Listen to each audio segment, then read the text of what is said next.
billahi min shururi anfusina wa min sayyiati a'malina. May yahdihillahu fala mudilla lahu wa may yudlil fala hadiya lahu. Alhamdulillahirabbil alamin. Arsala rasulahu bil huda wa dinil haqq liyudhhirahu 'ala dini kullihi wa kafa billahi shahida. Alhamdulillahirabbil alamin.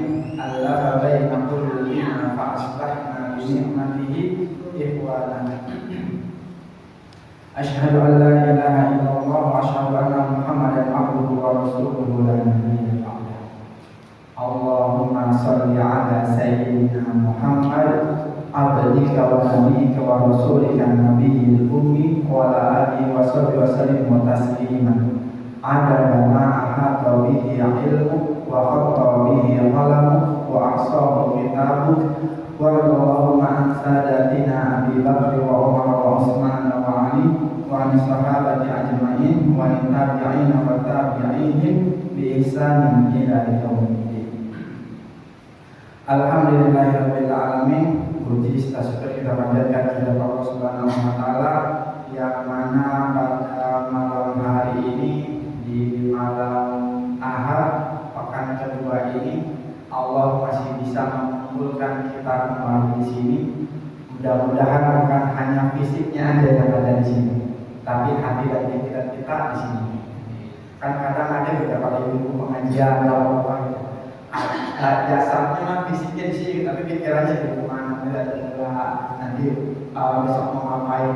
Dan kita semua hadir di sini bukan cuma fisiknya doang, tapi juga kita hadirkan pikiran dan hati-hati kita di sini semua.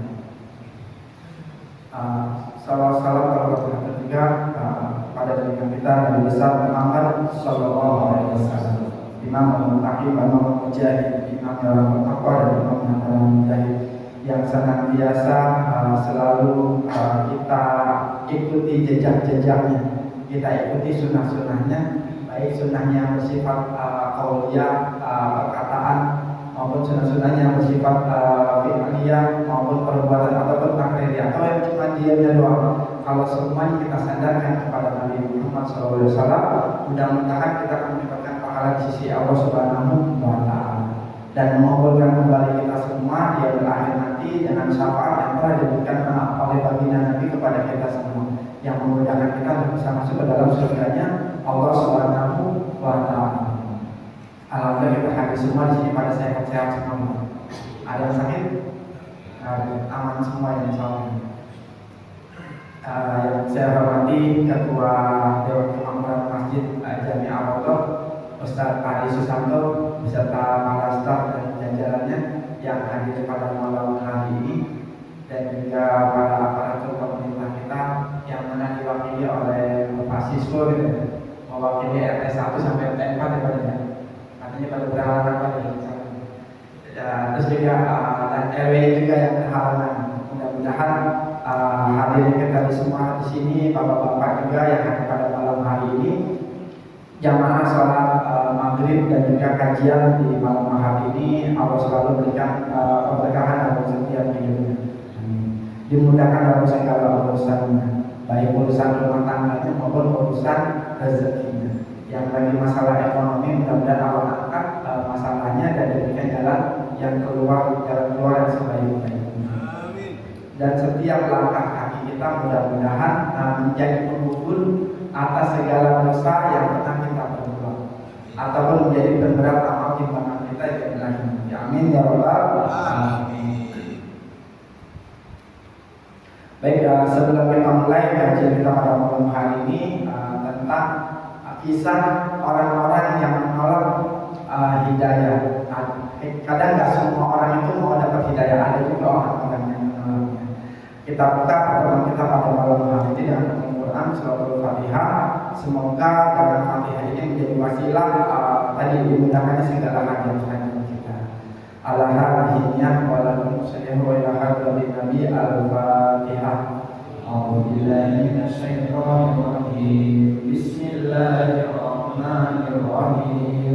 Alhamdulillahi rabbil alamin. Ar-Rahmanir Rahim. Maliki yaumiddin. Iyyaka na'budu iyyaka nasta'in ihdinas siratal mustaqim siratal ladzina an'amta 'alaihim ghairil maghdubi 'alaihim waladdallin.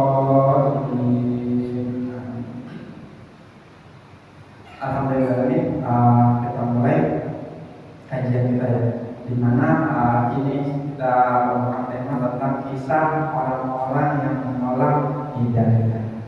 Karena tadi nggak semua orang itu mau menerima hidayah. Hidayah itu apa? Petunjuk ya, ajakan gitu ya. Kayak anggap aja yang paling gampang, kayak ke masjid ini ya. Dari sekian banyak warga yang sudah mencapai 1000-an orang gitu ya, berapa orang yang mau datang ke masjid? Masjid ini ramainya di apa biasanya? Sholat Idul Fitri, sama sholat Idul Adha. Itu sampai ke semua tuh sampai keluar gitu ya. Tapi kalau sholat fardu yang lain, sholat wajib yang lain, itu nggak sepenuhnya dengan sholat itu. Karena memang hari raya, jadi kita memang harus merayakannya, harus senang. Semuanya disuruh keluar. Hatta orang yang lagi datang bulannya, hari itu boleh datang ikut sholat di bawah cuma nemenin ceramahnya doang, tapi di luar di lapangan, nggak boleh di dalam, nggak boleh dalam masjid, tapi di luar lapangan. Makanya di beberapa tempat orang ada yang sholatin, adanya di luar lapangan.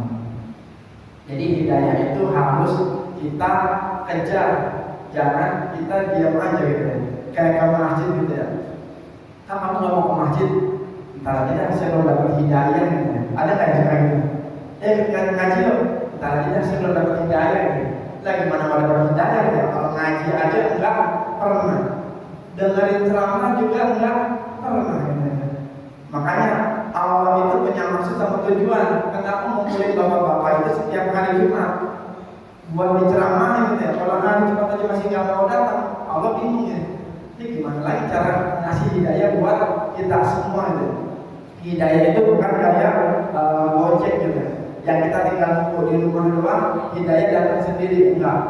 Hidayah itu harus kita kejar, hidayah itu harus kita jemput. Sama kayak rezeki, orang kalau diam aja dapat rezeki. Ada yang apa yang gitu. Tapi umumnya rezeki itu harus dijemput gitu ya. Gak bisa kita duduk-duduk doang gitu ya. Duduk-duduk doang, ada yang apa namanya, ada yang nganterin syukur-syukur kalau emang ada yang nganterin gitu ya. Tapi kalau nggak ada ya kita siap-siap gitu ya.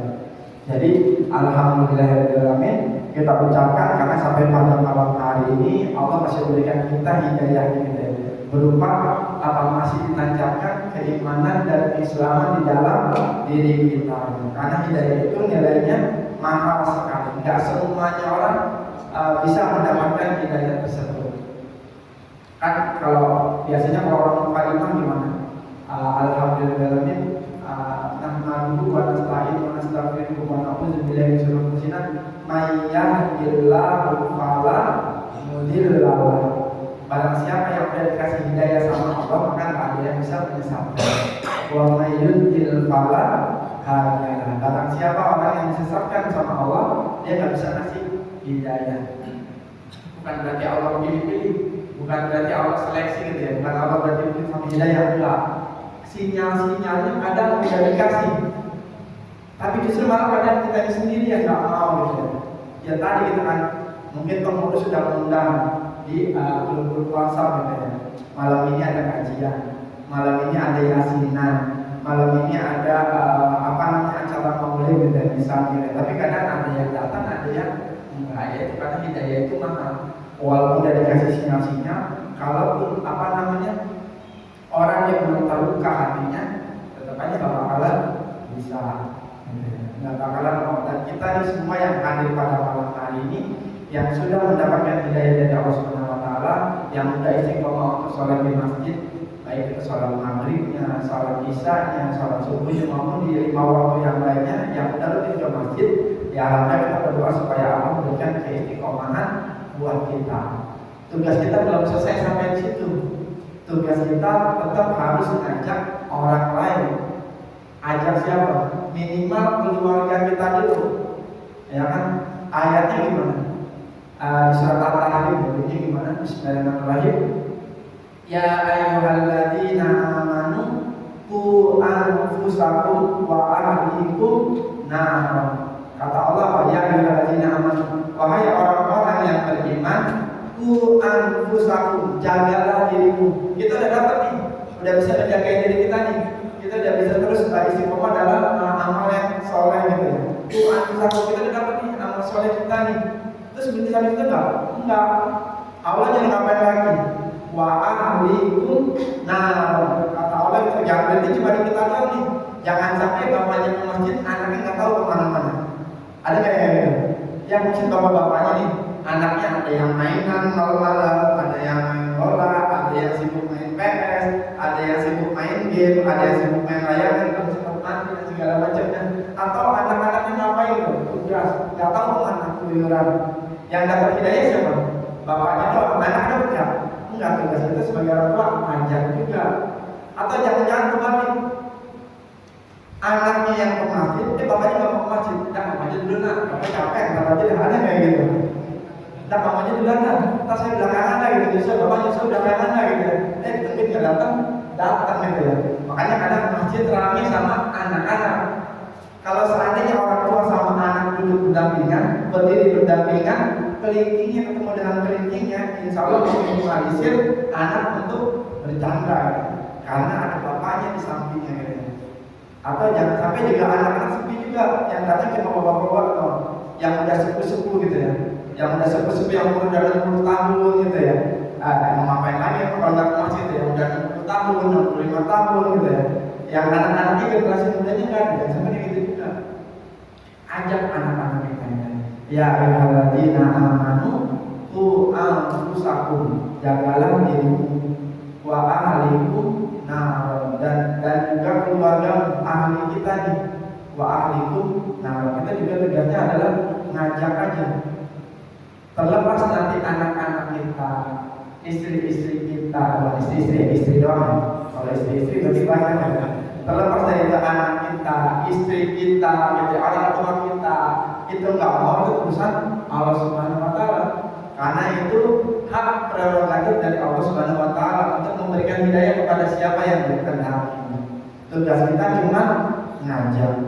Di surat Al-Qasas ayat 56 Allah Subhanahu Wa Taala berfirman, Bismillahirrahmanirrahim, Innaka la tahdi man ahbabta walakin Allah yahdi may yasha. Kata Allah, engkau itu tidak bisa memberikan hidayah kepada siapa yang engkau sayangi, kepada siapa yang engkau cintai. Walakin Allah yahdi may yasha. Tetapi Allah akan memberikan hidayah itu kepada siapa yang Dia kehendaki. Jadi kita mau ngajakin anak kita sampai berbusa gitu ya, suruh belajar enak, belajar gitu kan. Kalau anak kita masih belum mau juga, belum terbuka ya bisa juga gitu. Tapi tetap kewajiban orang tua adalah ngajak gitu. Kewajiban dari orang tua adalah mengajaknya. Jangan anak kita nggak mau belajar kita diemin, anak kita nggak mau ngaji kita diemin ya. Sekarang banyak TPA orang tua berjalan di mana-mana gitu ya. Titipin anak kita ke TPA. Kalau anak kita nggak bisa kita ajarin gitu ya, kan kadang waktu bapak terbatas nih, karena sibuk dengan dunia kerjanya, pulang udah malam, berangkat masih subuh, pulang udah malam. Terus istrinya juga nggak sempat buat ngajarin, ibunya nggak sempat buat ngajarin. Titipin ke TPA, udah banyak sekarang TPA di mana-mana gitu. Jangan sampai anak kita lolos, nggak kenal bahasa Arab, nggak bisa baca Quran, nggak bisa baca doa gitu. Nanti kalau kita meninggal siapa yang berdoa? Nggak ada. Tugas kita tetap adalah ngajak gitu. Tadi itu. Nanti terlepas hidayah datang atau enggak, itu urusan Allah Subhanahu Wa Taala. Jadi kalau kata Allah surat Al-Qasas tadi, innaka la tahdi man ahbabta walakin Allah yahdi may yasha. Kata Allah gitu. Kita itu engkau itu tidak bisa memberikan hidayah kepada siapa yang engkau sayangi, kepada siapa yang engkau cintai. Walakin Allah yahdi may yasha. Tetapi Allah yang akan memberikan hidayah kepada siapa yang Dia kehendaki. Nah, ini ada kisah orang-orang yang menolak hidayah. Saya ambil ada sekian banyak contoh. Saya ngambil ada beberapa contoh, ada beberapa contoh yang mungkin bisa kita pelajari, yang bisa kita menjadi pengingat buat kita semua. Dan ini yang dari Al-Quran misalnya. tentang ada seorang bapak yang bapaknya itu seorang nabi, bapaknya seorang ustaz, bapaknya seorang ulama, bapaknya seorang kiai gitu. Tapi anaknya malah nggak mau ikutin jejak bapaknya untuk beriman kepada Allah, untuk menjadi anak yang soleh juga. Bapaknya nggak suka dengan gitu kan? Itu kan bapaknya ustaz ya. Tapi kok anaknya begitu ya? Ada kayak gitu. Kadang-kadang kita suka dengar gitu ya. Bapaknya kan kiai, bapaknya kan ulama, tapi kok anaknya begitu ya? Nah ini juga ada contohnya dari zaman dulu. Siapa contohnya? Contohnya adalah Nabi Nuh alaihi salam. Kita tahu ya, Nabi Nuh itu adalah seorang nabi, seorang rasul. Rasul pertama yang Allah utus di muka bumi ini. Ada yang bilang jarak Nabi Nuh dengan Nabi Adam itu kurang lebih 116 tahun. Ada yang bilang jaraknya itu 146 tahun, atau kurang lebih hampir 10 generasi nantinya. Beberapa generasi apa yang orang lain kita Ibnu Katsir ini, Ibnu Katsir. Ini kita Ibnu apa namanya? Ibnu Katsir ya. Dijelaskan itu 116 atau 146 tahun. Setelah Nabi Adam meninggal dunia. Nah setelah Nabi Adam meninggal dunia, putus tuh, sempat terputus tentang keimanan kepada Allah Subhanahu Wa Taala, tentang akidah ini. Makanya di zaman Nabi itu banyak dibuat berhala gitu ya. Yaqut, Suwa, Yaqut itu berhala yang ada di zaman Nabi Nuh. Nabi Nuh itu hidupnya bukan sebentar. Nabi Nuh itu hidupnya berapa tahun? Komsina al-Fasana 950 tahun. 950 tahun bukan waktu yang sebentar ya. Bukan cuma 9 hari, bukan cuma 9 minggu, 9 bulan, bukan 950 tahun. Nabi Nuh udah ngajak kayak kita nih. Ustaz Ali sudah ngajakin kita buat ngajakin berbuat baik, ada masih masih gak ada yang mau nikah. Kita paling beberapa tahun baru ya, baru 3 tahun, 5 tahun, masih ini berdiri tahun 2020 kurang lebih. Paling baru 5 tahun jamaahnya berapa gitu ya.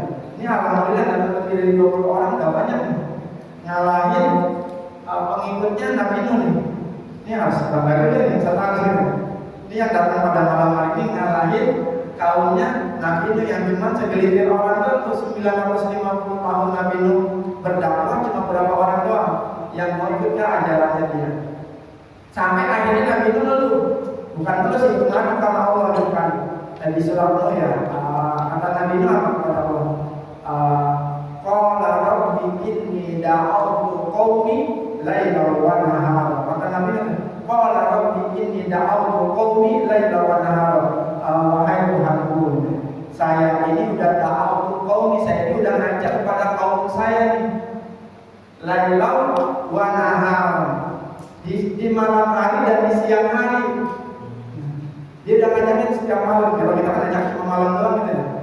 Paling kalau siang kerja bakti lah. Sebentar siang. Kerja bakti itu kan cuma segelintir orang doang ya, yang mau datang gitu. Termasuk saya mungkin jarang datang gitu. Kalau kerja bakti gitu.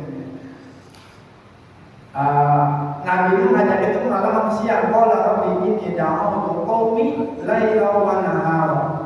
Tapi apa? Falam yazidhum du'ai illa firara. Katanya gitu. Tapi apa? Falam yazidhum, mereka itu enggak mau, bukannya malah bertambah keimanannya mereka, bukannya malah bertambah kedekatan mereka. Falam yazidhum du'ai, mereka enggak bukannya bertambah mengikut saya nih illa firara, tapi malah bikin mereka kabur doang, malah bikin mereka lari. Falam yazidhum du'ai illa firara, kata Nabi Nuh gitu. Tapi mereka nggak mau ikutin saya nih, mereka malah kabur katanya gitu kan. Dan bahkan di salah satu kaumnya yang nggak mau ngikutin Nabi Nuh siapa? Termasuk adalah anaknya. Iya, anak sama istrinya ini. Di sini cerita saya yang garis bawahi ya anaknya. Yang saya highlight di anaknya. Anaknya itu Nabi Nuh nyatat 4 ya. Kan'an, Yufid, sama Ham, kalau nggak salah namanya. Nah, 4. Yang 3-nya diceritakan di sini itu beriman, tapi yang 1 nggak mau beriman. Siapa? Kan'an. Kan'an itu nggak mau beriman. termasuk orang yang membanggakan kepada bapaknya. Sampai akhirnya Nabi kita ngomong kayak gitu kan, nanti lihat aja ya, awas saja, nanti Allah akan memberikan azab kepada kalian semua nih kalau kalian masih tidak mau juga beriman kepada saya. Wajar ya, 950 tahun ngajak orang untuk menjadi lebih baik, tapi nggak mau didengerin kan, karena ke orang tua gitu ya. Biar aja dah, anggapin aja dah, terserah lu dah pada ya. Mau bener mau enggak terserah dah, tapi bapak udah bilang gitu ya. Yang penting papa udah kasih tahu yang baik gitu. Yang penting ayah udah kasih tahu yang baik, terserah kamu dah gitu. Kalau kita mungkin gitu ya, tapi Nabi Nuh sampai detik-detik terakhir masih mau ngajak anaknya, Kata Nabi Nuh apa? Wa qala Nuh ila tad'u 'alal ardi minal kafirina dayyara. Nuh berkata di halaman yang kedua ya. Nuh berkata, ya Tuhanku, jangan engkau biarkan seorang pun di antara mereka, di antara orang kafir itu tinggal di atas bumi ini. Katanya gitu. Jadi orang-orang kafir itu nggak dibiarkan untuk hidup di bumi ini. Semuanya nanti akan dibinasakan. Karena memang nggak ada satupun yang mau gitu. Cuma beberapa segelintir orang dan beberapa hewan yang diselamatkan oleh Nabi tadi. Semuanya. Terus akhirnya apa? Allah mengirim banjir yang besar. Banjir itu hujan itu diceritakan 8 hari 7 malam. Jadi air dari atas turun, air dari bawah keluar. Itu bertemu dari atas sampai bawah tuh semuanya. Nah, saya. Dalilnya Fajar dalam waktu dan falta korona ala amrin kodukudir. Maka kami jadikan bumi itu memancarkan mata air, dan bertemulah air itu menurut perintah yang telah ditentukan di surat Al-Qamar yang ke-12 ayat ke-12. Di surat Al-Qamar ayat ke-12 Allah kasih tahu beda-beda. Nanti saya akan tenggelamkan mereka. Makanya Nabi ini disuruh bikin bahtera, Nabi ini disuruh bikin perahu. Dan bikin perahunya juga bukan waktu yang sebentar. Bikin perahunya diceritakan di sini sampai 100 tahun. Sebelumnya Nabi suruh nanam pohon dulu, disuruh nanam pohon sampai 100 tahun, pohon yang udah tumbuh besar baru dibuat menjadi perahu. Itu tanpa sebentar juga bikin itu harus sabar dan tetap aja diejek gitu ya. Kayak kita kan kalau mau main aja kadang ada aja yang omongan orang gitu ya, yang jadi apa namanya kepala pemerintahan gitu ya. Mahasiswa ya, atau mahasiswa yang lain gitu ya. Kalau jadi kepala pemerintahan mau benar mau salah kadang ada aja omongannya. Kita benar diomongin, kita salah diomongin. Kadang kan netizen gitu kan, maha benar netizen dengan segala argumen yang lain. Ngapain sih bikin jalanan di situ gitu? Ngapain sih bikin itu gitu? Ngapain sih pakai bikin tempat lagi? Ngapain sih pakai bikin kanopi? Ngapain sih pakai masak nasi gitu? Kadang ada aja yang ngomongin gitu. Nah, Nabi gitu, ngapain sih pakai bikin perahu? Kan sekarang musim kemarau. Udah gitu, kita ada di atas, di dekat gunung gitu. Kita ada di dekat gunung, ngapain sih bikin perahu gitu? Perahu kerjaan aja nih. Dulu jadi ustaz, sekarang jadi tukang perahu, tukang motif perahu. Itu ada aja yang ngomongin semuanya. Tapi itu janji Allah. Bahwa Allah akan mengazab mereka semua dengan hujan yang lebat dengan banjir yang amat dahsyat. Tadi banjirnya itu sampai tinggi banget ya. Nabi Nuh udah ngajak juga ke anaknya juga. Tadi anaknya sampai detik-detik terakhir anaknya masih diajak. Walaupun dia tahu anaknya itu nggak mau beriman, walaupun dia tahu anaknya nggak mau mengikuti jejaknya dia, walaupun dia tahu anaknya itu kayaknya udah bakalan membangga, nggak mau mengikuti, tetap nangis seorang bapak. Tugasnya adalah ngajak ke anaknya, ayo sini katanya. Tapi tetap nggak mau. Waqala ibnahu ya bunayya kam ma'ana. Ayo anakku sini ikut kepada perahu saya, ikut ke perahu perahu saya. Dipanggil sama Nabi. Wa qala libnahu ya bunayya kam ma'ana. Ada salah satu bunyi ayat Al-Quran yang aneh. Tulisannya ya bunayya kam ma'ana, tapi dibacanya ya bunayya kam ma'ana. Nanti kalau belajar sama Ustaz Hadi atau Ustaz Irfan, nanti ada ajaran di sini. Jadi tetap aja tuh Nabi Nuh, tapi orang-orang kafir itu saya cerita aja kalau ya. Jadi orang-orang kafir itu tetap nggak mau ngikutin Nabi Nuh, nggak ada yang mau ikut ke bahteranya. Mereka lebih milih apa? Mereka lebih milih naik ke atas gunung, karena mereka menganggap naik ke atas gunung itu bisa menyelamatkan mereka. Padahal enggak, kalau azab Allah udah turun, nggak ada yang bisa selamat dari azab Allah. Kata anaknya juga sama, anaknya udah jaga betul. Waqala innahu ya bunayya kam ma'ana, ayah anakku sini naik ke perahu, ayah ikut bapak sini, kamu bakalan selamat kalau kamu naik kapal, naik perahu. Anaknya nggak mau, jawabannya apa anaknya? Qala sa'awi ila jabal ya'simuni minal ma'. Saya mau naik ke atas gunung. Qala sa'awi ila jabal ya'simuni minal ma'. Saya mau naik ke atas gunung. Itu di surat Hud ayat 43 itu. Saya mau naik ke atas gunung karena gunung nanti bisa menyelamatin saya. Qala sa'awi ila jabal ya'simuni minal ma'. Kan kadang teman kita lebih dengerin temennya daripada dengerin orang tuanya gitu.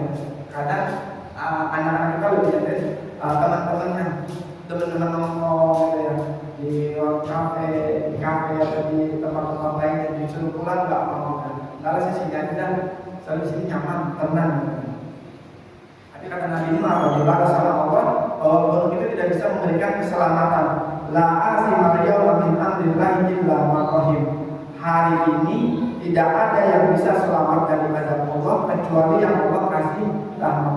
La asima yawma min amrillahi illa man rahim. Kata Allah, enggak ada hari ini, enggak ada yang selamat.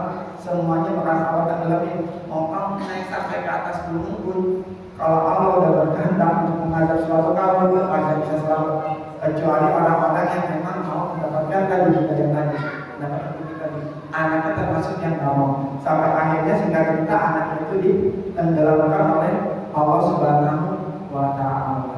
Tadi sesayang saat tadi nangis ya, innahu min ahli, kata Nabi itu sesungguhnya dia itu adalah anak saya ya Allah. Rabbi innahu min ahli wa inna wa'daka al-haq. Ya Allah, sesungguhnya dia itu adalah anak saya dan dia itu pasti benar. Susah-susahnya anak kita dibangun, tetapi dia adalah keluarga saya. Kan kalau anak udah sebandel-bandelnya anak kita, maaf ya, ada beberapa anak yang kenakalannya di luar batas sampai maaf masuk penjara gitu. Entah itu karena tawuran, entah itu karena minum alkohol, narkoba dan segala macamnya. Tetap aja nolongin siapa biasanya? Orang tuanya. Senak-anaknya anak kita itu pasti orang tuanya bakalan nolongin. Justru nanti menjadi anak kalau orang tuanya bakal nolongin.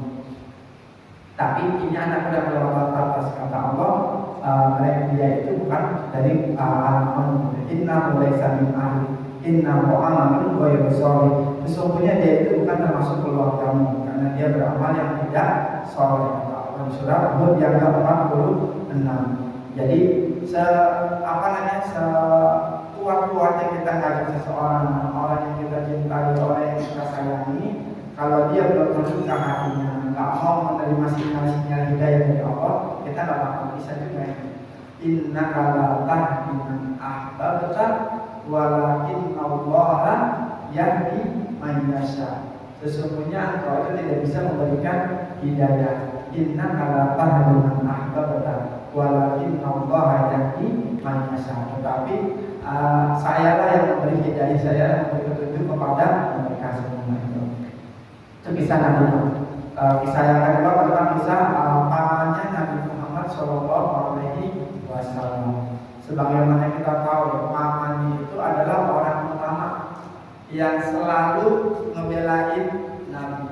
Kalau Nabi ada masalah, pamannya selalu pasang badan. Abu Thalib itu paman Nabi atau ayahnya Ali bin Abi Thalib, ayahnya Ali itu adalah orang yang selalu pasang badan kalau Nabi dijahatin sama orang-orang Quraisy. Dia selalu datang. Dan orang-orang kafir Quraisy itu karena Nabi itu dari keturunan yang mulia, jadi kalau mau apa-apa ngadu dulu sama Abu Thalib, minta izin dulu kalau mau nakalin Nabi, kalau mau ngejahatin Nabi, kalau mau ngejahatin Nabi, mereka izin dulu sama Abu Thalib. Tapi Abu Thalib satu pasang badan untuk membela baginda Nabi SAW. Nah, sampai cerita Abu Thalib ini sudah mendekati ajalnya, karena Nabi sayang sama pamannya dan pamannya itu selalu belain Nabi. Nabi pengen pamannya juga dapat hidayah. Di saat-saat terakhir, makanya kalau orang-orang yang sakaratul maut, yang seandainya ada keluarga kita yang sedang menghadapi sakaratul maut, baik itu karena sakit atau musibah, kecelakaan segala macam, jangan ditinggalkan. Karena di situ setan bermain. Setan akan menggunakan segala macam cara untuk mengeluarkan seseorang dari jalan keislaman ini, dari jalan keimanan ini. Makanya di talqin yang sering-sering dibacainnya. Kalau orang-orang dulu kan bacain surat Yasin gitu ya. Dibacain Yasin terus ucapin kalimat tahlil la ilaha illallah Muhammadur Rasulullah atau Allah. Karena setan itu sampai detik-detik terakhirnya kita itu mau menjemput ajal kita, dia akan terus bermain di situ. Nah, ini yang diharapkan oleh baginda Nabi kepada pamannya. Apa kata Nabi kepada pamannya?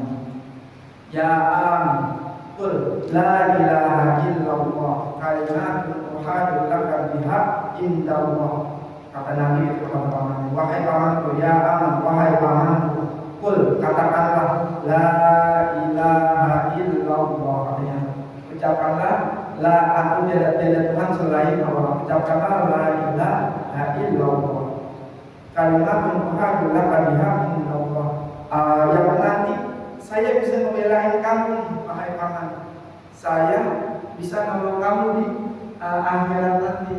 Kalau kamu mau mengucapkan la ilaha illallah aja, nanti saya bisa belain kau, wahai paman. Tapi sayangnya di sampingnya pamannya juga ada di dapatnya orang kafir Quraisy. Ada siapa? Ada Abu Jahal dan Abu Umayyah. Ada Abu Jahal dan Abu Umayyah yang selalu ngeliatin pamannya tadi tuh, dibisikin. Terus kata Abu Thalib, kata Abu Jahal, apakah engkau mau keluar dari agamanya Abdul Muthalib? Apakah kamu mau keluar meninggalkan agama nenek moyang kamu dan ikutin agama Nabi Muhammad, agama Muhammad ini? Ditawarkan. Tapi Abu Thalib karena nggak enak sama Abu Jahal, nggak enak sama Abu Umayyah, kata Abu Thalib apa? Ala millati Abdul Muthalib. Saya ini tetap kepada agamanya Abdul Muthalib. Saya ini tetap mengikuti agama nenek moyang kita. Saya nggak akan berubah. Padahal tinggal detik-detik kedua dan orang yang selalu membela Nabi dakwahnya, baik dengan pembelaan-pembelaannya, baik dengan kata maupun tenaganya dan pengaruh-pengaruhnya. Tapi di saat detik terakhir Nabi masih mau nyoba buat kasih hidayah kepada pamannya, itu nggak bisa. Sekelas Nabi, apalagi kita orang tua biasa, ada Nabi di sini. Nggak ada juga. Ada yang jadi ustaz ulama kiai di sini bisa ngasih dia tenang aja gitu. Nanti bapak kasih kasih pintu surga gitu, kasih tiket gitu. Nggak bisa juga gitu. Tetap semuanya bahkan ada alamnya. Di nasi zaman dulu kan iman tabla apa diwarisi dari seorang hamba yang bertakwa gitu. Kata yang tadi iman itu nggak bisa diwariskan, baik dari bapak ke anak atau dari anak ke bapak aja. Itu tergantung dari kita ngajarnya seperti apa. Kata Abdul Muthalib tadi, ala millati Abdul Muthalib, aku tetap di atas agama Abdul Muthalib. Sekali lagi ayatnya saya ulang di surat Al-Qasas, innaka la tahdi man ahbabta walakin Allah yahdi man yasha. Sesungguhnya engkau itu tidak bisa memberikan hidayah kepada orang yang engkau cintai.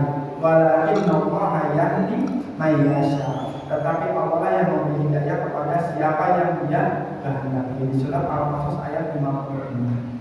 Sekali lagi saya ingin mengajak kepada diri saya terutama dan juga keluarga saya dan para jamaah semua yang hadir pada malam hari ini, semoga kita semua bisa terus istiqomah dalam kebaikan, istiqomah dalam beramal, sholat yang punya waktu kosong buat sholat di masjid, sholat di masjid. Yang punya dikasih kelebihan harta, istiqomah dalam bersedekah atau berinfak. Atau yang punya tenaga, rambut segala macam bisa dengan infak tenaganya atau pikirannya. Semua kita bisa berkontribusi masing-masing untuk sama-sama menciarkan agama kita ini supaya semuanya bisa merasakan manfaat dari keberadaan kita semua yang hadir. Terakhir ini ada doa yang diucapkan di akhir halamannya. Doanya Bismillahirrahmanirrahim. Nanti bisa dibaca di rumah juga sebelum sholat. Allahumma hdi abna'ana wa banatina waj'alhum minas sholihin was-sholihat warzuqna quluban sabirah wa uyunan dami'atan wa nufusan mutawadi'atan fi tarbiyatil abna'i. Artinya Allahumma hdi abna'ana wa banatina. Ya Allah, berikanlah hidayah kepada anak-anak kami. Waj'alhum minas sholihin was-sholihat. Jadikanlah mereka termasuk orang-orang yang saleh dan salihah. Warzuqna quluban sabiratan. Beri kami hati yang sabar. Wa uyunan dami'atan. Mata yang mudah menangis karenamu. Wa nufusan mutawadi'atan fi tarbiyatil abna'i. Dan jiwa yang rendah hati dalam mendidik. Mungkin ini aja yang bisa disampaikan. Saya mohon maaf apabila dalam penyampaian kajian malam hari ini ada yang kurang berkenan di hati para jamaah semua, maupun para yang mendengar dari rumah ada yang tidak berkenan. Saya mohon juga maaf yang sebesar-besarnya, karena yang mereka berkenan dari Allah dan yang salah berkenan dari saya pribadi. Saya menyadari bahwa saya juga masih banyak kekurangan. Besok sekali lagi orang-orang kayak saya nih mungkin yang rentan terhadap tergelincir untuk masuk ke dalam neraka. Takutnya apa yang saya sampaikan tidak sesuai dengan apa yang saya perbuat. Allah udah ingetin di surat As-Saff ayat dunia sebenarnya, ya ayyuhalladzina amanu lima taquluna ma la taf'alun. Wahai orang-orang yang beriman, kenapa kamu kalau ngomong itu tak sesuai dengan perbuatan kamu? Kabura maqtan indallahi an taqulu ma la taf'alun. Sangat besar kebencian di sisi Allah terhadap orang yang mengatakan atau yang berkata tapi tidak sesuai dengan perbuatannya. Kita nyuruh infak, saya nyuruh infak, saya nggak pernah infak. Saya nyuruh kerja bakti, saya nggak pernah kerja bakti. Saya nyuruh anak saya mau masuk, saya nggak pernah masuk. Itu orang-orang kayak saya nih, pendakwa ini saya bukan ustaz, bukan ulama kiai, tapi saya cuma orang yang suka ngajak gitu ya. Mudah-mudahan kita semua nanti dikumpulkan kembali di dalam surga Allah Subhanahu wa Ta'ala. Inqul lama jami'ul ladaina muqaddarun, surat Yasin gitu. Inqul lama jami'ul ladaina, dan semoga nanti Allah mengumpulkan kembali kita semua di dalam surga Allah Subhanahu wa Ta'ala. Di antara miliaran orang yang ada di muka bumi ini, kita bertetangga lagi di surga nanti. Amin ya rabbal alamin. Kita aja yang bisa sampaikan. Sekian, assalamualaikum warahmatullahi wabarakatuh.